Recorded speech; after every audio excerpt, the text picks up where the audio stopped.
ആരാണ് റസൂലേ മുജാഹിരീങ്ങൾ? ആരാണ് മുജാഹിർ എന്ന് പറഞ്ഞു തരുമോ റസൂലേ? ഫഖാല റസൂലുള്ളാഹി സ്വല്ലല്ലാഹു അലൈഹി വസല്ലം, അല്ലാഹുവിന്റെ റസൂൽ പറയുകയാണ്, സഹാബ അയ്യഅമറ റജുലു ബില്ലൈലി അമല, രാത്രി സമയത്ത് തെറ്റുകൾ ചെയ്യുന്ന മനുഷ്യനാണ് പാതിരാത്രി സമയത്ത് മോശപ്പെട്ട ബ്ലൂ ഫിലിമുകൾ കണ്ടുകൊണ്ട് നിലകൊള്ളുകയാണ്. പാതിരാത്രി സമയത്ത് കൂട്ടുകാരും ഒന്നിച്ച് മോശപ്പെട്ട തരത്തിൽ പോയി തെറ്റുകൾ ചെയ്യുന്നവനാണ്. വിചാരശാലകളിലേക്ക് പോയി വ്യഭിചരിക്കുന്നവനാണ്. തിയേറ്ററിലേക്ക് പോയി സിനിമ കാണുന്നവനാണ്. പാതിരാത്രി സമയത്ത് അത്തരത്തിലുള്ള ചെയ്തികൾ ചെയ്തിട്ട് അവൻ നേരം വെളുക്കുമ്പോൾ അവൻ ജനങ്ങളോട് പറയുകയാണ്. നിൽക്കട്ടെ, എവിടെ നമ്മൾ ഓരോരുത്തരും ചിന്തിക്കുന്ന വിശുദ്ധമായ റമളാൻ കൊണ്ട് നമ്മൾ വിജയിച്ചവരാണോ? തഖ്വ നമ്മൾ നേടിയെടുത്തിട്ടുണ്ടോ എന്ന് ചിന്തിക്കും. ഭയഭക്തി നമ്മൾ നേടിയെടുത്തിട്ടുണ്ടോ എന്ന് ചിന്തിക്കും. നമ്മൾ എന്താ നേടിയെടുത്തിട്ടുള്ളത്? നമുക്കെന്താ നേടിയെടുക്കാൻ സാധിച്ചിട്ടുള്ളത്? വിശുദ്ധമാക്കപ്പെട്ടതാകുന്ന റമളാനിൽ പോലും റിലീസിന്റെ പടങ്ങൾ തേടിപ്പോകുന്ന ചെറുപ്പക്കാർ, സഹോദരങ്ങൾ, സഹോദരിമാർ ഇന്ന് ധാരാളം. എത്രയാണ്? ഈ റമളാനിൽ പോലും വലിയ 2 ബ്രഹ്മാണ്ഡ ചിത്രം റിലീസ് ചെയ്തു. അതിൽ ഏറ്റവും കൂടുതൽ പോയിട്ടുള്ള സമൂഹം നമ്മുടെ സമൂഹം തന്നെയാണ്.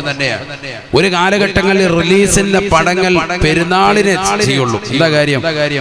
അവൻ ലൈലത്തുൽ ഖദ്ർ പൊതിഞ്ഞു കൊണ്ടുവന്ന് ഇവിടെ കൊണ്ട് നിവർത്തുമെന്ന് അവർക്കറിയാം. കാരണം റമളാനിൽ നേടിയെടുത്തിട്ടുള്ളതാകുന്ന ആ ചൈതന്യം മുഴുവൻ കൊണ്ട് കളയും. എന്തിനാ പെരുന്നാളിൽ നിന്ന് റിലീസ് ചെയ്യുന്നത്? റമളാനിൽ ഒരൊറ്റ മുസ്ലിമിനെയും കിട്ടൂല എന്നുള്ളൊരു വിശ്വാസം അവർക്കുണ്ടായിരുന്നു. ഇന്ന് പിശാചിൻ്റെതാകുന്ന പരിശ്രമങ്ങൾ കൂടി ഇന്ന് നമ്മുടെ യുവാക്കളുടെയും യുവതികളുടെയും യൂട്യൂബിലൂടെയും മറ്റുള്ള വീഡിയോസ് കാണലുമൊക്കെ കൂടി അവർക്ക് തന്നെ മനസ്സിലായി, നിർമ്മാതാക്കളും സിനിമയുടെ അണിയറ പ്രവർത്തകർക്കൊക്കെ അറിയാം, ഏത് സമയത്ത് ഇത് റിലീസ് ചെയ്താലും വരാനുള്ളവരൊക്കെ ഇങ്ങ് വരും. അതിനകത്തുള്ള നല്ല ശൈത്താന്മാരുണ്ട്, അവരെ നമുക്ക് കിട്ടുമെന്ന് അവർക്കറിയാം. അതുകൊണ്ട് റമളാനിൽ തന്നെ റിലീസ് ചെയ്തു. നല്ല രാവ് നോക്കി എത്ര മോമിനിയങ്ങളാണ് പോയി കണ്ടവർ, തിയേറ്ററിൽ പോയി നേരിട്ട് കണ്ടവർ. കാണുക മാത്രമല്ല, അത് കണ്ടതിന് ശേഷം അതിന്റെ വീഡിയോ എടുത്തുകൊണ്ട് തിയേറ്ററിൽ അവനിരുന്നതും അവന്റെ സീറ്റ് നമ്പരും അടക്കം അന്നുണ്ടായ സാഹചര്യങ്ങളും അടക്കം മൊബൈൽ ഫോണിൽ എടുത്തിട്ട് അത് മറ്റുള്ളവർക്ക് പ്രദർശിപ്പിക്കുന്ന വിധത്തിൽ സ്റ്റാറ്റസ് വീഡിയോ ഇടുക. ചിന്തിച്ചു നോക്കി, അവരെക്കാൾ വലിയ കുറ്റവാളി ആരാണ്? അല്ലാഹു നമ്മളെ കാത്ത് സംരക്ഷിക്കും. അവനേക്കാൾ വലിയ കുറ്റവാളി ആരാണ്? നബിയുനാ റസൂലുള്ളാഹി സ്വല്ലല്ലാഹു അലൈഹി വസല്ലം തങ്ങൾ പറയുകയാണ്, കുല്ലു ഉമ്മത്തി മുആഫാത്തുൻ ഇല്ലൽ മുജാഹിരീൻ. നബിയുനാ റസൂലുള്ളാഹി സ്വല്ലല്ലാഹു അലൈഹി വസല്ലം തങ്ങൾ പറയുകയാണ്, എല്ലാ സമൂഹവും എല്ലാ സമുദായവും അല്ലാഹു സുബ്ഹാനഹു വ തആല പുറത്തു കൊടുക്കുന്നതാണ്.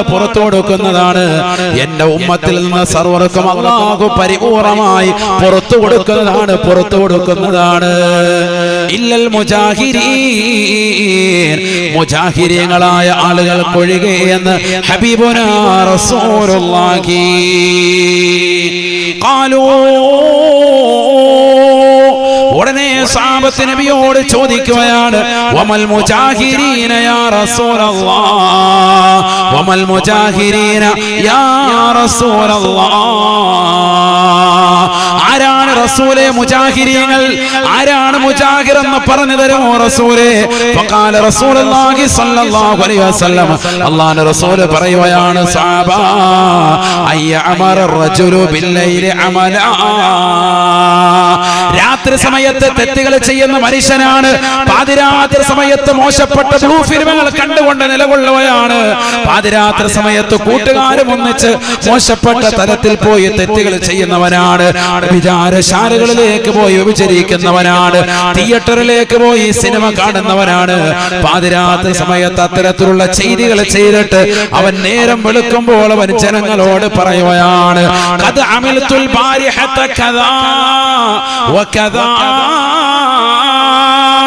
ഇന്നലത്തെ രാത്രി ഞാൻ ഇന്ന തെറ്റുകൾ ചെയ്തിട്ടുണ്ട്, ഞാൻ ഇന്ന തിയേറ്ററിൽ പോയി പടം കണ്ടവനാണ്, ഞാൻ ഇന്ന സിനിമ കണ്ടവനാണ്, ഞാൻ ഇന്ന സീരിയൽ ദർശിച്ചവളാണ് എന്ന് കൂട്ടുകാരോട് വിളിച്ചു പറയുന്നവരെ, കണ്ട സിനിമകളുടേതാകുന്ന വീഡിയോ എടുത്തുകൊണ്ട് സ്റ്റാറ്റസ് വീഡിയോ ഇട്ടുകൊണ്ട് മറ്റുള്ളവർക്ക് പ്രചോദനം കൊടുത്തുകൊണ്ട് ചെയ്ത തെറ്റുകൾ പരസ്യമാക്കുന്നവരെ, സോഷ്യൽ മീഡിയയിലൂടെ പ്രചരിപ്പിക്കുന്നവരെ അല്ലാഹുവിന്റെ റസൂൽ പറയുകയാണ്, കുല്ലു ഉമ്മത്തി മുആഫാ ഉമ്മാത്തുൻ ഇല്ലൽ മുജാഹിരീൻ. എന്റെ സമൂഹത്തിലുള്ളവർ, എന്റെ സമുദായത്തിലുള്ളവർ സർവർക്കും അല്ലാഹു എല്ലാ പാപങ്ങളും പുറത്തു കൊടുക്കുന്നവരാണ്. ഈ രീതിയിൽ തെറ്റ് ചെയ്യുന്നവർക്കൊഴികെ, പരസ്യമായി ചെയ്തതാകുന്ന തെറ്റുകൾ വിളിച്ചു പറയുന്നവർക്കൊഴികെ എന്ന് ഹബീബുനാ റസൂലുള്ളാഹി. രാത്രി ചെയ്തതാകുന്ന തെറ്റ് നീയും റബ്ബും മാത്രമാണ് അറിഞ്ഞിട്ടുള്ളത്. അല്ലാഹുവിലേക്ക് തൗബ ചെയ്താൽ പടച്ച റബ്ബ് സ്വീകരിക്കുമായിരുന്നു. പക്ഷേ നീ പരസ്യമാക്കുകയാണ്. ആ തെറ്റ് ജനങ്ങൾക്ക് പ്രചോദനമാകും വിധം വെളിപ്പെടുത്തുകയാണ്. അന്യ പെണ്ണുമായി രാത്രിയെ ശയ്യവലംബിച്ചിട്ട് നേരം വെളുത്തുകൊണ്ട് കൂട്ടുകാരോട് വെളിപ്പെടുത്തുന്നവരെ, ഞാൻ ഇന്നലെ ഭാര്യയുമായി ഈ രീതിയിൽ ബന്ധപ്പെട്ടു എന്നൊക്കെ വിളിച്ചു പറയുന്ന കൂട്ടുകാരികളില്ലേ, ഭർത്താക്കന്മാരില്ലേ, നഊദു ബില്ലാഹ്, ഹറാമാണ്, നിഷിദ്ധമാണ്, വലിയ പാതകമാണ്. അല്ലാഹു സുബ്ഹാനഹു വ തആല പുറത്തു തരാത്തതാകുന്ന പാതകമാണ്. എത്രയോ സഹോദരിമാർ, എത്രയോ ചെറുപ്പക്കാര് അത്തരത്തിലുള്ളതാകുന്ന പ്രവർത്തനങ്ങൾ ഇന്ന് സമൂഹത്തിൽ നടത്തുന്നുണ്ട്. തലേന്ന് രാത്രി അവന്റെ പ്രിയപ്പെട്ട ഭാര്യയുമായി സല്ലപിച്ചതുവരെ നേരം വെളുക്കുമ്പോൾ കൂട്ടുകാരോട് വെളിപ്പെടുത്തുന്നതായ സഹോദരങ്ങൾ, തലേന്ന് രാത്രി തന്റെ പ്രിയപ്പെട്ട ഭർത്താവുമായി ഏത് രീതിയിലാണ് ബന്ധപ്പെട്ടത് എന്നവരെ പരസ്യമായി കൂട്ടുകാരികളോട് ഫോൺ വിളിച്ച് പറയുന്ന സഹോദരിമാര്. ആദരവായ പ്രവാചകൻ പറയുകയാണ്, വെളിപ്പെടുത്തരുതേ, അത് വലിയ പാതകമാണ്, തെറ്റുകുറ്റമാ, അല്ലാഹു നിങ്ങൾക്ക് പുറത്തു നൽകില്ല എന്ന് ഹബീബായ റസൂലുള്ളാഹി സല്ലല്ലാഹു അലൈഹി വസല്ലം. നമ്മൾ എവിടെയാ നന്നായത്?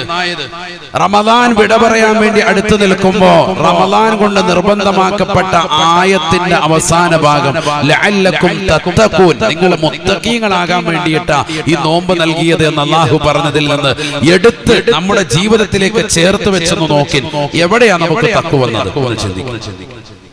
എവിടെയാ നമുക്ക് തഖ്വ വന്നത്? റമദാൻ വരുമ്പോ റിലീസിന്റെ പടങ്ങൾ തേടിപ്പോകുന്നതോ? റമദാൻ വന്നിട്ടും പാവപ്പെട്ടവന് കണ്ണീരപ്പാതെ നിലകൊള്ളുന്നതോ? റമദാൻ വന്നിട്ട് പോലും നിസ്കാരത്തിന് ശ്രദ്ധ ചെലുത്താതെ നിലകൊള്ളുന്നതോ? റമദാൻ വന്നിട്ടും പള്ളിയുടെ സ്ഥലങ്ങളിൽ ഫനായും ഫസാദും ഏർപ്പെട്ടുകൊണ്ടിരിക്കുന്ന ആളുകൾ കൂടുന്നതോ? എവിടെയാ നമ്മൾ നന്നായത്? എവിടെയാ നമുക്ക് നന്നാവാൻ പറ്റിയിട്ടുള്ളത്? ഒന്ന് ചിന്തിക്ക്. ഈ നോമ്പ് കൊണ്ട് നമുക്ക് എന്ത് മാറ്റം ഈ ദിവസങ്ങൾ അത്രയും ഉണ്ടായി?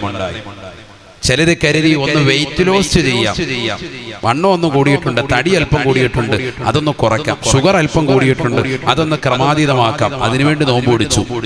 അവർക്ക് ആ നീയത്തുണ്ടാവും. എന്നിട്ട് തന്നെ ഇപ്പൊ തൂക്കി നോക്കിയപ്പോ 5 കിലോ കൂടുതലുണ്ട് ചിലർക്ക്. കാരണം റമദാനി നല്ല സമൂസായും കരിച്ചതും മരിച്ചതും ഒക്കെ നല്ല റാഹത്തായിട്ട് എല്ലാം കഴിച്ച് ഹലാക്ക് 5 കിലോ കൂടി. അല്ലാഹു നമ്മളെ നമ്മുടെ അവസ്ഥ. ഹറാം കഴിച്ച്, ഹറാം ഭുജിച്ച്, സിനിമ കണ്ട്, സീരിയൽ ദർശിച്ച്, മോശപ്പെട്ട ബ്ലൂ ഫിലിമുകൾ കണ്ട്, റമദാനിന്റെ പകലിൽ പോലും രാത്രിയിൽ പോലും എന്നില്ല സിനിമാ ടാക്കീസിൽ പോയി സിനിമകൾ കണ്ടുകൊണ്ട് മോശപ്പെട്ട കൂട്ടുകാരുമായി അടിച്ചു പൊളിക്കുന്നവരല്ലേ, രഹസ്യമായി വേഴ്ച നടത്തുന്നവരല്ലേ. എത്രയോ അന്യരാകുന്ന സ്ത്രീ പുരുഷന്മാർ തമ്മിൽ ലൈംഗിക വേഴ്ച ഈ പരിശുദ്ധമായ റമദാനിൽ പോലും നമ്മൾ നടത്തിയില്ലേ. അന്യന്റെ ഫോൺ നമ്പർ കിട്ടാൻ വേണ്ടി താല്പര്യം വെക്കുന്നവരല്ലേ. മറിയം ബീവിയുടെ ജീവിതം ഒന്ന് ശ്രദ്ധിക്കണേ. അന്യ ഒരു പുരുഷനെ കണ്ടപ്പോ പുറത്തു പോകണേ, ഞാൻ അല്ലാഹുവിനോട് നിന്നെ തൊട്ട് കാവൽ തേടുന്നു എന്ന് പറഞ്ഞ മറിയമിന്റെ പ്രിയപ്പെട്ടതാകുന്ന അനുയായി വൃന്ദമല്ലേ നമ്മൾ. ഒരന്യ പുരുഷന്റെതാകുന്ന മിസ് കോൾ കിട്ടാൻ വേണ്ടി മൊബൈൽ ഫോണുമായി വൈകുന്നേരം വരെ ഉലാത്തുന്ന സഹോദരിമാരുള്ള കാലഘട്ടമല്ലേ. ഇൻസ്റ്റഗ്രാമിൽ ഒരു അന്യ പുരുഷന്റെ മെസ്സേജ് എന്ന് കടന്നു വരാൻ വേണ്ടി കൊതിക്കുന്ന സഹോദരിമാരുള്ളവരല്ലേ. തന്റെ വാപ്പയറിയാതെ ഉമ്മയറിയാതെ രഹസ്യമായി പാതിരാത്രി സമയത്ത് അന്യനുമായിട്ട് ചാറ്റ് ചെയ്ത് വാട്സാപ്പിലൂടെ ഇൻസ്റ്റഗ്രാമിലൂടെ അവരുമായി മോശപ്പെട്ടതാകുന്ന രീതിയിൽ ചാറ്റിംഗ് നടത്തി പാതിരാത്രി സമയത്ത് വീഡിയോ കോളിലൂടെ തന്റെ ശരീരത്തിൻ്റെതാകുന്ന നഗ്നഭാഗങ്ങൾ മുഴുവനും പരപുരുഷന്മാർക്ക് കാണിക്കാൻ തയ്യാറായി നിൽക്കുന്ന മുസ്ലിം സഹോദരി, മറിയം ബീവിയുടെ ചരിത്രമാണ് നീ പഠിക്കേണ്ടത്, അവരുടെ ജീവിതമാണ് നീ ഉൾക്കൊള്ളേണ്ടത്. അന്യരാകുന്ന പരപുരുഷന്റെ മുന്നിൽ തന്റേതാകുന്ന പ്രൊഫൈൽ പിക്ചർ ഇട്ടത് മാത്രമല്ല, തന്റെ മാറിടം, തന്റെ നഗ്നമാക്കപ്പെട്ട യോനി ഭാഗം, തന്റെ ശരീരത്തിന്റെ ഉടയാടുകൾ വസ്ത്രം മാറ്റി പരിപൂർണമായ നഗ്നത കാണിച്ച് അവന്റെ മുന്നിൽ വലിയ താല്പര്യത്തോടുകൂടി നിലകൊള്ളുന്ന മുസ്ലിം അംഗമാർ അധികരിച്ച കാലഘട്ടമല്ലേ? പ്രവാസ ലോകത്ത് പൊരുവയലത്ത് നിനക്ക് വേണ്ടി അരച്ചാണ് വര നിറയ്ക്കാൻ വേണ്ടി, മക്കൾക്ക് വേണ്ടി കഷ്ടപ്പെടുന്ന പ്രിയപ്പെട്ട ഭർത്താവിന്റെ സ്നേഹം മറന്ന്, പ്രിയപ്പെട്ടതാകുന്ന ഭാര്യയുടെ സ്നേഹം മറന്ന് ദുനിയാവിൽ അടിച്ചു പൊളിക്കുന്ന ഭർത്താക്കന്മാരെ, ഭാര്യമാരെ ഖേദിക്കണേ, ഖേദിക്കണേ. നമുക്ക് ഏറ്റവും വലിയ ഉപമയായി അല്ലാഹു പറഞ്ഞത് ബീവി മറിയമാണ്, ബീവി മറിയമാണ്. ആദരവായ പ്രവാചകൻ അതുകൊണ്ട് തന്നെ പറയുകയാണ്, നാളെ അല്ലാഹു സുബ്ഹാനഹു വ തആല 3 സ്ത്രീകളെയാണ് എനിക്ക് നാളെ വിവാഹം ചെയ്തു തരുക. സവ്വജനി അല്ലാഹു ഫിൽ ജന്ന സലാസതു മർആ. 3 സ്ത്രീകളെ എനിക്ക് നാളെ സ്വർഗ്ഗത്തിൽ അല്ലാഹു വിവാഹം ചെയ്തു തരും. ഒന്ന് ആസിയ, ആസിയ ബീവിയാണ്. ശത്രുക്കളുടെ ശല്യം കൊണ്ട് വല്ലാതെ പൊരുതുമുട്ടി അവസാനം വീരമൃത്യു വരിച്ചതാകുന്ന ബീവി ആസിയ, ഫിർഔനിന്റെ ഭാര്യയാകുന്ന ആസിയെ എനിക്ക് അല്ലാഹു വിവാഹം ചെയ്തു തരും. സംശുദ്ധമായ ജീവിതം നയിച്ചവരാണവർ. രണ്ടാമത്തത് ഉഖ്തു മൂസ, മൂസാ നബി അലൈഹിസ്സലാമിന്റെ സഹോദരിയാണ്. തീർന്നില്ല, തീർന്നില്ല. മൂന്നാമതായി റസൂലുള്ളാഹി പറയുകയാണ്, അല്ല, ഈ ഹദീസിന്റെ ആദ്യത്തിൽ തന്നെ റസൂലുള്ളാഹി പറഞ്ഞ പേര് മറിയം ബിൻത് ഇമ്രാൻ, ഇമ്രാനിന്റെ മകള്, പലസ്തീനിലെ ഖതീബിന്റെ മോള്, ഇമ്രാനിന്റെ പൊന്നുമോള്, ബഹുമാനപ്പെട്ടതാകുന്ന ഇമ്രാനിന്റെ പൊന്നുമോള് ബീവി മറിയം എനിക്കുള്ളതാകുന്ന പെണ്ണാണ്. എനിക്ക് നാളെ സ്വർഗ്ഗത്തിൽ അല്ലാഹു വിവാഹം ചെയ്തു തരുന്ന മകളെയാണ് എന്ന് ഹബീബായ റസൂലുള്ളാഹി. അതിനുവേണ്ടിയല്ലേ മുസ്ലിമേ നമ്മൾ ദുആ ചെയ്യുന്നത്, അല്ലാഹുവേ മുത്തുനബിയുടെ തൃക്കല്യാണത്തിൽ ഞങ്ങളെ പങ്കാളികളാക്കണേ അല്ലാ. ആരാണ് പെണ്ണെന്ന് പഠിച്ചു വെക്കണേ. പെണ്ണ് ബീവി മറിയമാണ്, പെണ്ണ് ബീവി ആസിയാണ്, പെണ്ണ് ബീവി ഹാറൂനിന്റേതാകുന്ന സഹോദരിയാണ്. ഇത് പരിശുദ്ധ പ്രവാചകന്റെ അധ്യാപനമാ. എന്തുകൊണ്ടാണ്? ദുനിയാവിൽ സംശുദ്ധമാകുന്ന ജീവിതം നയിച്ചപ്പോ പരിശുദ്ധ പ്രവാചകന്റെ കല്യാണം, അതും ദുനിയാവിലെ കല്യാണം പോലെയല്ല, സ്വർഗത്തിലെ കല്യാണം. എല്ലാ വിശ്വാസികളും, എല്ലാ അവിശ്വാസികളും, എല്ലാ നിരീശ്വരവാദികളും, എല്ലാ യുക്തിവാദികളും, ലോകത്തിലുള്ള സർവരും നോക്കി നിൽക്കേ റസൂലുള്ളാഹിയുടെ കല്യാണത്തിന്റെ മാമാങ്കമാണ്. അതിൽ പങ്കെടുക്കാത്തവരില്ല, അതിൽ പങ്കെടുക്കാത്ത വിശ്വാസികളില്ല. അത്രയേറെ മനോഹരമാകുന്ന കല്യാണം. അതിൽ വരുന്ന പുതിയ പെണ്ണ് ആരാണ്?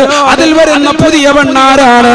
ജീവിതത്തിൽ അന്യരാകുന്ന പരപുരുഷന്മാർക്ക് മുന്നിൽ ശരീരത്തിന്റെ നഗ്നകൾ പരിപൂർണമായി മറച്ചു നടന്ന പെണ്ണാണ്.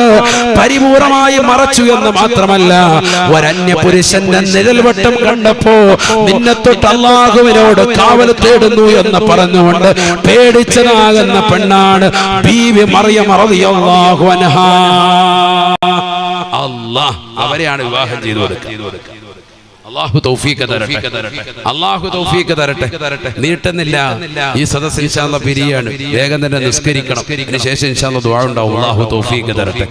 എല്ലാവരും ഈ സദസ്സിലുള്ളവരൊക്കെ ഒരു സ്വലാത്ത് ചൊല്ലിക്ക്. എല്ലാവരും സല്ലല്ലാഹു അലാ മുഹമ്മദ്.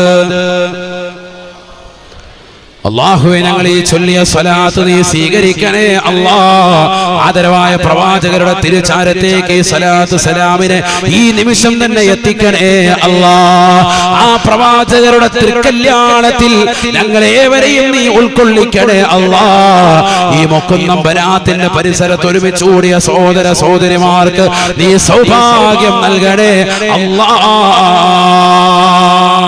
അല്ലാഹു തൗഫീഖ് നൽകട്ടെ. മറിയം ബീവി നയിച്ചതുപോലെയുള്ള സംശുദ്ധമായ ജീവിതം നയിച്ചാൽ നിനക്ക് ആഖിറത്തിൽ സ്വർഗ്ഗത്തിൽ കഴിയാം. അല്ലാഹു തൗഫീഖ് തരട്ടെ. അതാണ് അവരുടെ ചരിത്രത്തിന്റെ ഏറ്റവും വലിയ ഗുണപാഠം. എന്താ അവർ നയിച്ചത്? കണ്ണുകൊണ്ടോ ശരീരത്തിന്റെ അവയവങ്ങൾ കൊണ്ടോ ഹറാമിലേക്ക് തിരിക്കാതെ സംശുദ്ധത പാലിച്ചു. അതുകൊണ്ടാണ് ഖുർആൻ ആദ്യം അത് പറഞ്ഞത്, അഹ്സനത്തു ഫർജഹ. അവരവരുടെ ഗുഹ്യത്തെ സൂക്ഷിച്ചവരാണ്. ഗുഹ്യം എന്ന് പറഞ്ഞാൽ ശാരീരികമായി ബന്ധപ്പെടൽ മാത്രമല്ലല്ലോ വ്യഭിചാരം. അൽ ഐനാൻ ഐനാനി തസ്നിയാൻ ഫസിനാഹുമാ അൻ-നദറു. കണ്ണിന് വ്യഭിചാരമുണ്ട്, ഹറാമായ കാഴ്ചയാണെന്ന് സയ്യിദുനാ റസൂലുള്ളാഹി. കാതിന് വ്യഭിചാരമുണ്ട്, ഹറാമായത് കേൾക്കല. അന്യ പെണ്ണുമായിട്ടുള്ള രാത്രിയിലുള്ള നിന്റെ സൊള്ളക്കം പുരുഷന്മാരെ നിനക്കതിലൂടെ നാശമുണ്ടാക്കും, നിനക്കത് നാശമായിരിക്കും. റമദാനിൽ പോലും അത്തരത്തിൽ പ്രവർത്തിച്ചവരെ കുറിച്ച് പിന്നെന്ത് പറയാൻ. ഈ റമദാൻ വിട പറയുന്നതിന് മുമ്പ് തൗബയുടെ പരിശുദ്ധമാക്കപ്പെട്ട റമദാൻ 29-ാം രാവ് നിലകൊള്ളുന്ന ഈ സമയത്ത് ശരിക്ക് ദുആ ചെയ്യാൻ അല്ലാഹു നമ്മളെ സ്വീകരിക്കുമാറാവട്ടെ. റമദാനിന്റെ അവസാനത്തെ ദിവസം എത്തിക്കഴിഞ്ഞാൽ അല്ലാഹു സുബ്ഹാനഹു വ തആല റമദാൻ 1 മുതൽക്ക് 28 വരെ എത്ര ലക്ഷം ആളുകളെ അല്ലാഹു നരകത്തിൽ നിന്ന് മോചിപ്പിച്ചോ അത്ര തന്നെ മുഴുവൻ ആളുകളെയും അത്ര എണ്ണം കണ്ട് വീണ്ടും അല്ലാഹു സുബ്ഹാനഹു വ തആല അന്നത്തെ രാത്രിയിൽ ഒറ്റ രാത്രി കൊണ്ട് വീണ്ടും മോചിപ്പിക്കുന്ന റമദാനിന്റെ ലാസ്റ്റ് രാത്രിയിൽ റമദാൻ 1 മുതൽക്ക് 29 വരെ നിലകൊണ്ടിട്ടുള്ളതാകുന്ന ആരെല്ലാം ലക്ഷക്കണക്കിന് ആളുകളെയാണ് ഓരോ ദിവസവും നരകീയ മോചനം കൊടുക്കുക. അത്ര കണ്ട് എണ്ണം കൊണ്ടിട്ടുള്ള ആളുകളെ ലാസ്റ്റത്തെ ദിവസം വീണ്ടും അല്ലാഹു നരകീയ മോചനം. അതിൽ നമ്മൾ ഉൾപ്പെടണ്ടേ? അല്ലാഹു തൗഫീഖ് തരട്ടെ. അവിടെയാണ് സഹോദരങ്ങളെ മാറ്റം, നോമ്പ് കൊണ്ട് മാറ്റമുണ്ടായ ഒരു വനിതയുണ്ട്. ഖുർആനിൽ അല്ലാഹു പറഞ്ഞിട്ടുണ്ട്, ബീവി മറിയം റളിയല്ലാഹു അൻഹ. ഭയങ്കര ചരിത്രമാണ് അവർ. നോമ്പ് പിടിച്ചുകൊണ്ട് മാറ്റമുണ്ടാക്കിയെടുത്തൊരു മഹതിയാണ് അവർ. ബിസ്മില്ലാഹിർ റഹ്മാനിർ റഹീം. വദ്കുർ ഫിൽ കിതാബി മറിയം ഇദ് തബദത മിൻ അഹ്ലിഹാ മകാനൻ ശർഖിയ്യാ فاتخذت من دونهم حجابا فأرسلنا إليها روحنا فتمثل لها بشرا سويا. പരിശുദ്ധമായ ഖുർആനിൽ 114 സൂക്തങ്ങളിൽ ഒരു സൂറത്തിന്റെ പേര് തന്നെ അല്ലാഹു നൽകി, സൂറത്തു മറിയം. മറിയം എന്ന പേരിൽ ഒരു സൂറത്ത് റളിയല്ലാഹു അൻഹ. അല്ലാഹു അവരുടെ ദറജ ഉയർത്തട്ടെ. ഈസാ നബിയുടെ ഉമ്മയാണ് മറിയം ബീബി റളിയല്ലാഹു അൻഹ. ഖുർആനിൽ ഒരു സൂറത്തിന് പേര് വെക്കണമെങ്കിൽ ആ പെണ്ണ് നിസാരമായ പെണ്ണല്ല. സൂറത്തു ആയിഷ, സൂറത്തു ഖദീജ ഇതൊരു പേരില്ലല്ലോ ഖുർആനിൽ. ശ്രദ്ധിക്കണം. സൂറത്തു മറിയം ഇതൊരു സാധാരണ പെണ്ണല്ല, ഒരു പഠിക്കൽ നിർബന്ധമാണ്. അതുകൊണ്ടാണ് അങ്ങനെ ഒരു സൂക്തം തന്നെ അല്ലാഹു വെച്ചിരിക്കുന്നത്. വദ്കുർ ഫിൽ കിതാബി മറിയം. മറിയം നബിയെ കുറിച്ച് നബിയെ തങ്ങൾ ഓർമ്മപ്പെടുത്തണേ, സമൂഹത്തിന് പറഞ്ഞു കൊടുക്കണേ, അവരെ അനുസ്മരിക്കണം, അനുസ്മരണ പ്രഭാഷണം നടത്തണം. ആരുടേത്? ആരുടെ? മറിയം ബീവി റളിയല്ലാഹു അൻഹ. അവരുടെ മദ്ഹ് പറയും ഖുർആനിൽ അങ്ങനെ ചിലരുടെ പറഞ്ഞിട്ടുണ്ട്. വദ്കുർ ഫിൽ കിതാബി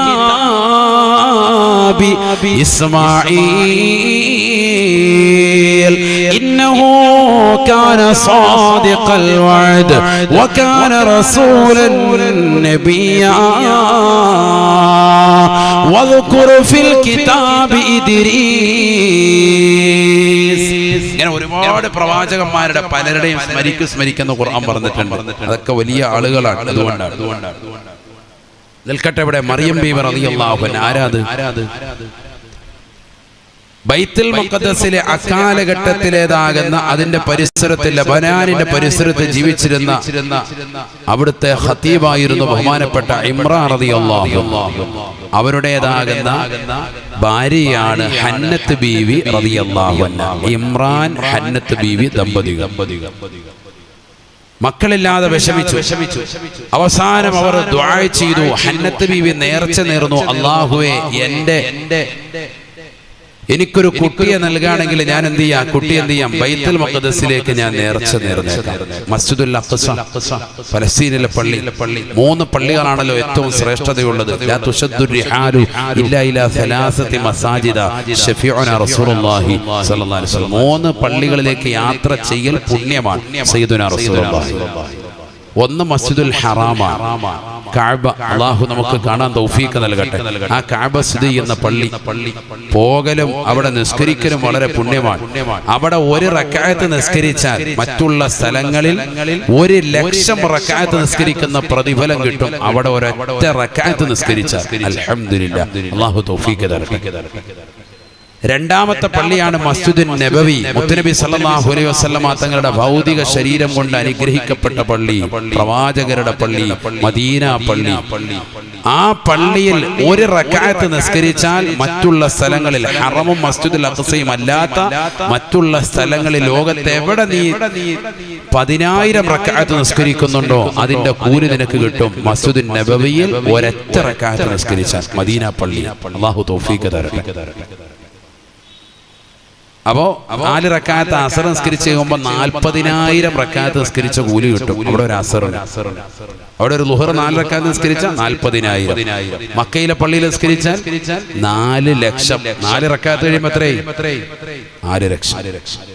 അതുകൊണ്ടാണ് പരമാവധി അവിടെ പോകുമ്പോൾ ഇമാമൻ ജമാഅത്ത് ശ്രദ്ധിക്കുക. ഉസ്താദുമാർ, അമീർമാര് പറയുന്നത് മുട്ടിന് തേയ്മാന ഉസ്താദ് എന്നും പറഞ്ഞ് ഇവിടെ ഇരിക്കുക. ഉച്ചയ്ക്ക് പോകാൻ മേല, ചൂടാ ഉസ്താദ് എന്നും പറഞ്ഞ് ഇവിടെ ഇരിക്കുക. ഒരുപക്ഷെ റൂം നമ്മുടെ ഹറമിനുള്ളിലായിരിക്കാം. ഈ പറഞ്ഞ കൂലി കരഗതമാകും. എങ്കിൽ പോലും പള്ളിയിൽ പോയി ആ ജമാഅത്തിന് കിട്ടുന്ന കൂലി സഹോദരങ്ങളെ നമ്മൾ നഷ്ടപ്പെടുത്തരുത്. അല്ലാഹു തൗഫീഖ് തരട്ടെ. അല്ലാഹു തൗഫീഖ് തരട്ടെ. മൂന്നാമത്തെ പള്ളിയാണ് മസ്ജിദുൽ അഖ്സ. അവിടെ ഒരു റക്അത്ത് നിസ്കരിച്ചാൽ മറ്റുള്ള സ്ഥലങ്ങളിൽ 1000 റക്അത്ത് നിസ്കരിക്കുന്നതിന്റെ പ്രതിഫലം അല്ലാഹു നൽകും. എത്ര റക്അത്താണ്? 1000. ഈ 3 പള്ളി പോലും കാണലും നിസ്കരിക്കലും ബറക്കത്തെടുക്കലും ഒക്കെ പുണ്യമാണ് വിശുദ്ധ ഇസ്ലാം. അല്ലാഹു അതൊക്കെ പോകാൻ തൗഫീഖ് നൽകട്ടെ. ഒരുപക്ഷെ മക്കയിലും മദീനയിലൊക്കെ പോയവരുണ്ടാകും. ഇല്ലേ? ഒന്ന് കൈവർത്തിക്ക് എത്ര പേരുണ്ട്? അല്ലാഹു തൗഫീഖ് തരട്ടെ. അൽഹംദുലില്ലാഹ്. മസ്ജിദുൽ അഖ്സയിൽ പോകാൻ ചിലപ്പോൾ ഇനി ഭാഗ്യം കിട്ടിക്കൊള്ളുന്നില്ല. പോകാൻ അല്ലാഹു തൗഫീഖ് നൽകട്ടെ. ഈ രാവിന്റെ ബറക്കത്തുകൊണ്ട് അല്ലാഹു തൗഫീഖ് തരട്ടെ. ഒന്ന് ആമീൻ പറയും മനുഷ്യന്മാർ. അല്ലാഹു തൗഫീഖ് നൽകട്ടെ. അല്ലാഹു ഞങ്ങൾക്ക് തൗഫീഖ് നൽകണേ അല്ലാഹ്. മസ്ജിദുൽ അഖ്സയിലേക്ക് അടക്കം ഞങ്ങളെ എല്ലാ പുണ്യമാക്കപ്പെട്ട സ്ഥലങ്ങളിലും മസ്ജിദുൻ നബവിയിലെ പരിശുദ്ധമാക്കപ്പെട്ട കഅബ ഒന്ന് കാണാനും ഞങ്ങൾക്ക് വീണ്ടും വീണ്ടും തൗഫീഖ് നൽകണേ അല്ലാഹ്. അതിന്റെ പരിസരത്താണ് ഈ ചരിത്ര ഇതിവൃത്തം. ഹന്നത്ത് ബീവി ഇമ്രാൻ റളിയല്ലാഹു അൻഹു എന്ന് പറയുന്ന അവിടുത്തെ ഖതീബിന്റെ ഭാര്യ, അവര് നേർച്ച നേർന്നു. മക്കളില്ലല്ലോ. അല്ലാഹു എനിക്കൊരു കുട്ടി ഉണ്ടാണെങ്കിൽ മസ്ജിദുൽ അഖ്സയിലേക്ക് ഞാൻ അവിടുത്തെ പരിപാലനത്തിന് അയക്കാമെന്ന് നേർച്ച നേർന്നു. സൂറത്തു ആലി ഇമ്രാൻ ആ നേർച്ച നേരൽ പറയുന്നുണ്ട്. ബിസ്മില്ലാഹിർ റഹ്മാനിർ റഹീം. إذ قالت امرأة عمران رب إني نذرت لك ما في بطني محررا فتقبل مني إنك أنت السميع العليم. ഇമ്രാൻ റളിയല്ലാഹു അൻഹുവിന്റെ ഭാര്യയാകുന്ന ഹന്നത്ത് ബീബി റളിയല്ലാഹു അൻഹാ മഹദി അവர்கள் നേർച്ച നേരുകയാണ്. അല്ലാഹുവേ, എന്റെ വയറ്റിലുള്ളതാകുന്ന കുട്ടിയെ മസ്ജിദുൽ അഖ്സയുടെ പരിപാലനത്തിന് ഞാനിതാ നേർച്ച നേരുന്നു. അല്ലാഹ് നേർച്ച നേർന്നു. സുബ്ഹാനല്ലാഹ്. ഫലമ്മാ വദഅത്ഹാ ഹന്നത്ത് ബീബി റളിയല്ലാഹു അൻഹാ ഗർഭം ധരിച്ച കുഞ്ഞിനെ പ്രസവിച്ചപ്പോ അത് പെണ്ണാണ്. പെണ്ണിനെ പള്ളിയിലേക്ക് പറഞ്ഞേക്കൽ പാടില്ലല്ലോ. ഉടനെ തന്നെ മഹദി അവர்கள் പറഞ്ഞു, ഇന്നി വദഅതുഹാ ഉൻസാ. അല്ലാഹുവേ, ഞാൻ പ്രസവിച്ചത് പെണ്ണിനെയാണല്ലോ അല്ലാഹ്, പെണ്ണിനെയാണല്ലോ അല്ലാഹ്. ആ ഒറ്റ വാക്കിന്ന് ബുദ്ധിയുള്ളവർക്ക് മനസ്സിലാകും പെണ്ണുങ്ങൾ പള്ളിയിൽ പോലെ നല്ലതല്ല. അല്ലെങ്കിൽ അവിടെ അത് പറയേണ്ട കാര്യമില്ലല്ലോ. അതിന്റെ ആ മഫ്ഹൂമ മുഖാലഫ എന്താണ് അതിൽ നിന്ന് ഉള്ളടക്കം എന്താണ്? കാരണം പെണ്ണാണ് പ്രസവിച്ചു വീണെന്ന് പറഞ്ഞപ്പോ ഉമ്മയാകുന്ന ഹന്നത്ത് ബീവി പറഞ്ഞു, അല്ലാഹു ഇന്നി വദഅതുഹാ ഉൻസാ. അടച്ചവനെ, ഞാൻ പെണ്ണിനെയാണല്ലോ പ്രസവിച്ചത് എന്ന് ഉമ്മ തന്നെ പറഞ്ഞു. എന്താ കാരണം? ബൈത്തുൽ മുഖദ്ദസിലെ പരിപാലനത്തിന് പള്ളിയിലേക്ക് ആണുങ്ങൾക്കിടയിലേക്ക് ഈ പെണ്ണിനെ വിടാൻ പറ്റുമോ? ആണുങ്ങളല്ലേ പള്ളിയിൽ പോകുന്നത്.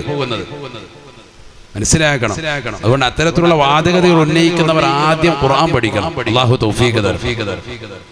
والله أعلم بما وضعت وليس الذكر كالأنثى പുരുഷനെ പോലെ ആകില്ലല്ലോ അല്ലാഹുവേ പെണ്ണ്. വൈന്നീ സമ്മൈതുഹാ മറിയം, ഞാൻ ഇവൾക്ക് മറിയം എന്ന പേര് വെക്കുകയാണ്. ബഹുമാനപ്പെട്ടതാകുന്ന ഹന്നത്ത് ബീവി റളിയല്ലാഹു അൻഹാ, ഹന്നത്ത് ബീവി പേര് വെച്ചു കുട്ടിക്ക് മറിയം എന്ന് പേര് വെച്ചു. മറിയം എന്ന് പറഞ്ഞാൽ ഹിബ്രു ഭാഷയിൽ അതിന്റെ അർത്ഥം ആബിദ എന്നാണ്, ആരാധന കൃത്യമായി നിർവഹിക്കുന്നവർ. ആബിദ. ഇന്നും സഹോദരിമാർക്ക് അങ്ങനെ പേരിടുന്നവരുണ്ട്. അല്ലാഹു ബർക്കത്ത് ചൊരിയട്ടെ. നല്ല നല്ല പേര് മക്കൾക്ക് ഇടണം, എങ്കിലേ മക്കൾ അതിനനുസരിച്ച് റാഹത്താവുള്ളൂ. നബിയനാ റസൂലുള്ളാഹി സ്വല്ലല്ലാഹു അലൈഹി വസല്ലം തങ്ങൾ പറഞ്ഞല്ലോ, ഇന്നകും തുദഊന യൗമൽ ഖിയാമത്തി ബി അസ്മാഇകും വ ബി അസ്മാഇ ആബാഇകും ഫഅഹ്സിനൂ അസ്മാഅകും. നിങ്ങളെ നിങ്ങളുടെ മാതാപിതാവിന്റെ പേര് ചേർത്തുകൊണ്ടാണ് നാളെ മഹ്ശറയിൽ വിളിക്കുക. ഇന്നാലിന്ന മനുഷ്യന്റെ മകനെ വാപ്പയുടെ പേരിനോട് മകന്റെ പേര് ചേർത്തുകൊണ്ടാണ് വിളിക്കുക. അതുകൊണ്ട് ഫഹസിനു അസ്മാഅകും, നിങ്ങളുടെ പേര് നിങ്ങൾ നന്നാക്കണേ എന്ന് നബിയുനാ റസൂലുള്ളാഹി ആദരവായ പ്രവാചകൻ പറയുകയാണ്. വഇന്ന അഹബ്ബൽ അസ്മാഇ ഇലല്ലാഹ് അബ്ദുല്ലാഹി വ അബ്ദുർറഹ്മാൻ. അല്ലാഹുവിന് ഏറ്റവും ഇഷ്ടപ്പെട്ട നാമങ്ങളാണ് അബ്ദുല്ല എന്ന നാമം, അബ്ദുർറഹ്മാൻ എന്ന നാമമെന്ന് നബിയുനാ റസൂലുള്ളാഹി. അല്ലാഹുവിന് ഭയങ്കര ഇഷ്ടമാണ്. അല്ലാഹുവിന്റെ അടിമ, റഹ്മാനായ റബ്ബിന്റെ അടിമ എന്നർത്ഥം വരുന്ന ഈ നാമങ്ങൾ അതൊക്കെ കുറവാ. നല്ല പേരൊന്നും ഇടുന്നവർ വളരെ കുറവാണ്. അല്ലാഹു നമ്മളെ കാക്കട്ടെ. നല്ല പേരിടണം, എങ്കിലേ രക്ഷപ്പെടുള്ളൂ. വാപ്പാടെ പേരിന്റെ തുടക്കം ഉമ്മാടെ പേരിന്റെ അവസാനത്തെ 2 അക്ഷരം കൂടി ചേർത്തിട്ടൊക്കെ ഇന്ന് പേരിടുന്നു. അങ്ങനെ ആയ വലിയ പ്രശ്നമാണ്. വാപ്പാടെ പേര് മൂസാന്നും ഉമ്മാടെ പേര് സനൂജാന്നും, പേരിട്ടപ്പോ സമൂസാന്നായി. മൂസായും കൂട്ടി ഇപ്പുറത്തുനിന്ന് സായും എടുത്തു. അങ്ങനെയൊന്നും പേരിടാൻ പാടില്ല. ശ്രദ്ധിക്കണം. കാരണം ഇവർക്ക് എങ്ങനെയെങ്കിലും ഒന്ന് പേരിട്ട് കിട്ടിയാൽ മതി. അങ്ങനെ ആകാൻ പാടില്ല. നല്ല പേരിടണം. അല്ലാഹു തൗഫീഖ് തരട്ടെ. ഈ പേരുകൊണ്ട് നാളെ വിളിക്കുക, നാളെ മഹ്ശറയിൽ വിളിക്കും. സാനിയ എന്നുള്ള പേരിടുമ്പോൾ ശ്രദ്ധിക്കണം. സീനാണെങ്കിലും കുഴപ്പമില്ല, സാനിയ എന്നാണെങ്കിലും കുഴപ്പമില്ല. ഉണ്ട് ആണെങ്കിൽ വ്യഭിചാരി എന്നാണ് അർത്ഥം, വേശ്യ എന്നാണ് അർത്ഥം വരിക. നമ്മളെ അർത്ഥങ്ങൾ വളരെ ശ്രദ്ധിക്കണം. സാനിയ മോളെ എന്നാ വിളിക്കുന്നത്, വേശ്യ മോളെ എന്ന് അർത്ഥം വരും. അല്ലാഹു നമ്മളെ കാക്കണം. ഓരോ നമ്മൾ അക്ഷരങ്ങൾ ഏതാണെന്ന് മനസ്സിലാക്കിയിട്ട് വേണം പേരിടാൻ. ചുമ്മാ ആരുടെയെങ്കിലും പേര് ഇന്നവന്റെ പേരിട്ടുണ്ട്, ദുൽഖർ സൽമാൻ ഇട്ടപ്പോ പിന്നെ അള്ളാഹ് എല്ലാവരും ഇപ്പൊ അതിട്ടുണ്ട്. നല്ല പേരാണ്, കേൾക്കുമ്പോൾ നല്ല ഇമ്പമുണ്ട്, അത് നല്ലൊരു പേര്. എങ്കിലും ഓരോരുത്തർ ശ്രദ്ധിക്കണം, നമ്മൾ പേര് നന്നാക്കി ഇടണം, വളരെ ശ്രദ്ധിക്കണം. അല്ലാഹു നമ്മളെ സാലിഹ്യങ്ങളെ ചേർക്കുമാറാവട്ടെ. നിൽക്കട്ടെ. മറിയം ബിയുടെ പേരിന്റെ അർത്ഥം മനസ്സിലായില്ലേ? ആബിദ, നല്ല ആരാധന നിർവഹിക്കുന്നവർ. എന്നിട്ട് ആ ഉമ്മ ചെയ്തൊരു പരിപാടിയുണ്ട്. എന്ത്? വഇന്നീ സമ്മൈതുഹാ മറിയം വഇന്നീ ഉഈദുഹാ ബിക വദുരിയതാ മിനശ്ശൈത്വാനിർ റജീം. ശപിക്കപ്പെട്ട പിശാചിൽ നിന്ന് ഇവളെയും ഇവളുടെ സന്താന പരമ്പരകളെയും ഞാൻ കാവൽ തേടുന്നു അല്ലാഹ്, ഞാൻ കാവൽ തേടുന്നു അല്ലാഹ്. ഈ ആയത്ത് ഇമാമിങ്ങൾ രേഖപ്പെടുത്തി വെക്കുകയാണ്. നമ്മുടെ മക്കൾ ജനിച്ചാൽ വലത് കാതിൽ ഭാഗം ഇടത് കാതിൽ ഇഖാമത്ത് കൊടുക്കുന്നതിനോടൊപ്പം ഈ ആയത്ത് കൂടി ഓതണേ. വഇന്നീ ഉഈദുഹാ ബിക വദുരിയതഹാ മിനശ്ശൈത്വാനിർ റജീം. ഈ ആയത്ത് കൂടി ഓതണം, സുന്നത്താണ്. അല്ലാഹു തൗഫീഖ് തരട്ടെ. ആദ്യം തന്നെ ബാങ്ക് കേൾപ്പിക്കേണ്ടത്. കുട്ടി ജനിച്ച് ആദ്യം ബാങ്ക് കേൾപ്പിക്കണം. അല്ലാഹു അക്ബർ. ഫാസ്റ്റില് തന്നെ അത് കേൾപ്പിക്കണം. ഇതെല്ലാം കഴിഞ്ഞു ലേബർ റൂമിൽ നിന്ന് ഇറങ്ങി വരുമ്പോൾ സമയം വൈകി. ഉമ്മാക്ക് നല്ല റാഹത്തുണ്ടെങ്കിൽ, അപ്പൊ നല്ല ഓർമ്മയൊക്കെ ഉണ്ടെങ്കിൽ ഉമ്മ എന്ത് ചെയ്താ, കുട്ടിയും അടുത്തുകൊണ്ടുവരാൻ പറഞ്ഞിട്ട് പ്രസവിച്ച ഉമ്മ തന്നെ അല്ലാഹു അക്ബർ എന്ന് പതുക്കെ എന്ന് പറഞ്ഞേക്കണം. ആദ്യം ആ വാക്കം കേട്ടോട്ടെ. അതിനു വേണ്ടിയിട്ടാണ്. അശുദ്ധി ആയിരിക്കാം, പക്ഷെ അത് പ്രശ്നമല്ല. അല്ലാഹു അക്ബർ എന്ന് പറഞ്ഞു. അവർക്ക് ആഫിയത്തുണ്ടെങ്കിലായി പറഞ്ഞത്. എഴുന്നേറ്റ് നിന്നിട്ട് അല്ലാഹു അക്ബർ എന്ന് പറഞ്ഞ് ഭയങ്കര വാങ്ങ് കൊടുക്കാനൊന്നും പറഞ്ഞിട്ടില്ല. ലേബർ റൂമിൽ നിന്ന് എല്ലാവരും ഇറങ്ങി ഓടും, ഗേറ്റ് ഔട്ട്. അങ്ങനെയൊന്നും അല്ലത്. അതൊക്കെ ഒരു ശബ്ദത്തിൽ കഴിയുമെങ്കിൽ ആ പറഞ്ഞത്. ചെറിയൊരു കാരണം ഇതിന് ആദ്യം കുട്ടിയുടെ കാതിലേക്ക് ഈ വചനം അങ്ങ് കേൾപ്പിച്ചാൽ രക്ഷപ്പെട്ട് അല്ലാഹു തൗഫീഖ് തരട്ടെ. ബാക്കി പിന്നെ വാപ്പ വെളിയിൽ പണ്ട് സിഗരറ്റൊക്കെ വലിച്ചിട്ട് കാത്തിരിക്കുക, ബാങ്ക് വിളിക്കുക, റെഡിയായി നാത്തിക്കുക. എല്ലാവരും അല്ല, ചിലർ ടെൻഷൻ അടിച്ചിട്ടാന്ന് പറയുന്നത്. 3 പാക്കറ്റ് സിഗരറ്റ് തീർത്ത്.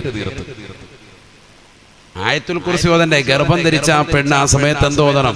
ഗർഭം ധരിച്ച പെണ്ണ് പ്രസവത്തിന്റെ സമയത്ത് ഗർഭം എളുപ്പമാകാൻ ആയത്തുൽ കുർസി ഓതണം. പിശാച് വരുത്തേയില്ല. പിശാച് വരാതിരുന്ന പ്രസവം എളുപ്പവും, ഓപ്പറേഷനിലേക്ക് പോകില്ല. അല്ലാഹു തൗഫീഖ് തരട്ടെ. അല്ലാഹു തൗഫീഖ് നൽകട്ടെ. നബിയനാ റസൂലുള്ളാഹി സ്വല്ലല്ലാഹു അലൈഹി വസല്ലം തങ്ങൾ ഫാത്തിമ ബീബി റളിയല്ലാഹു അൻഹയോട് പറയുകയാണ്, ലമ്മാ ദനത് വിലാദതുഹാ, ഫാത്തിമ ബീവി വേദന കൊണ്ട് പ്രയാസമാണെന്നറിഞ്ഞപ്പോ ആദരവായ പ്രവാചകനെ പറയുകയാണ്, ഫാത്തിമ ഫാത്തിഹ ഓതണേ, ആയത്തുൽ കുർസി ഓതണേ, ഖുൽ ഹുവല്ലാഹു അഹദ്, ഖുൽ അഊദു ബിറബ്ബിൽ ഫലഖ് നാസ് ഓതണേ. ഇങ്ങനെ ഓതുക ആയത്തുൽ കുർസി. ഈ സൂറത്തുകൾ ഇങ്ങനെ ആവർത്തിക്കാം. പിശാച് അടുത്തോട്ട് വരൂല, റാഹത്തായിട്ട് പ്രസവിക്കാൻ പറ്റും. അതിന്റെ ഒരു പൊടിക്കൈ പറഞ്ഞതാണ്. അതുപോലെ സൂറത്തുൽ ഇൻശിഖാഖ് പ്രസവ സമയത്ത് ഓതുക. സൂറത്തുൽ ഇൻശിഖാഖ് സഹോദരിമാരുണ്ടല്ലോ, അതുകൊണ്ടാണ് അവർക്ക് വേണ്ടിയിട്ടാണ് ഇത് പറയുന്നത്. പറയുമ്പോൾ ഇൽമ് ജനങ്ങൾക്ക് കിട്ടണം, അതിനു വേണ്ടിയിട്ടാണ്. സൂറത്തുൽ ഇൻശിഖാഖ്, شقت وأذنت لربها وحقت وإذا الأرض مدت وألقت ما فيها وتخلت وأذنت لربها وحقت. ഈ 5 ആയത്ത് റാഹത്താണ്. അല്ലാഹു തൗഫീഖ് തരട്ടെ. ആ പ്രസവത്തിന്റെ സമയത്ത് ഭർത്താവ് വെളിയിരുന്നിട്ട് ഓതിക്കൊണ്ടിരിക്കും സൂറത്ത്. ഇതൊന്നുമില്ല, വേറെ ഹാലിലാണ്. മസാല ദോശ വാങ്ങി കഴിക്കുകയാണ്. പുള്ളിയോടെ പോയിരുന്നത് അവിടെ ഉണ്ടാവണം, സ്ഥലത്ത് അവിടെ തന്നെ. ബാങ്ക് വിളിക്കുന്ന സമയത്ത് കറക്റ്റ് അവിടെ ഉണ്ടാകണം. ആദ്യം ബാങ്ക് കൊടുക്ക്, കാമത്ത് കൊടുക്ക്, ഈ ആയത്ത് ഓതി കൊടുക്ക്. ഏത്? ഇത് നമ്മൾ അരമണിക്കൂർ പള്ളിയിലെ ഉസ്താദിനെ തപ്പി ഇവിടെ വരുമ്പോഴത്തേക്കും കേറേണ്ട ശൈത്താനൊക്കെ കയറി കഴിഞ്ഞു. അല്ലാഹു ആക്കട്ടെ. ആദ്യം ഇത് കേൾപ്പിക്കണം. അല്ലാഹു അക്ബർ. അതാണ് മനസ്സിലായില്ലേ? മക്കളെ സാലിഹാകളുടെ വഴിയായി പറഞ്ഞത്. ഇത് അങ്ങോട്ട് ആദ്യം ചെയ്ത പണി റാഹത്താണ്. അത് നേരത്തെ മുതലേ തുടങ്ങേണ്ടതാണ്. അതുകൊണ്ടാണല്ലോ ഭാര്യയും ഭർത്താവും ബന്ധപ്പെടുമ്പോൾ തന്നെ എന്ത് വേണം? അഊദും ബിസ്മിയും വേണം. ഹദീസാണത്. ഇദാ ജാമഅ അർ-റജുലു മഅ ഇംറഅതിഹി ഇൻതവ ശൈത്താനു ഇഹ്ലീലഹു ഫയുജാമിഉ മഅഹാ. إذا جامع الرجل مع امرأته بغير اسم الله, അല്ലാഹുവിന്റെ നാമം കൂടാതെ അഥവാ ഊദും ബിസ്മിയും ചൊല്ലാതെ ഒരു വ്യക്തിയൻ തന്റെ ഭാര്യയുമായി ബന്ധപ്പെട്ടാൽ ഇൻതവ ശൈത്താനു ഇഹ്ലീലഹു, അവന്റെ ജനനേന്ദ്രിയത്തിന്റെ അഗ്രഭാഗത്ത് പിശാച് ചുരുണ്ട് കിടക്കുമേ എന്ന് ഹബീബുനാ ശഫീഉനാ റസൂലുള്ളാഹി. ഇൻതവ യന്തവി എന്ന് പറഞ്ഞാൽ ചുരുണ്ട് കിടക്കുക. ആര്? പിശാച് ചുരുണ്ട് കിടക്കും. ഹദീസാണ്. ഇമാം മുസ്ലിം ഉദ്ധരിച്ച ഹദീസാണ്, തള്ളിക്കളയാൻ പറ്റൂല. സുബ്ഹാനല്ലാഹ്.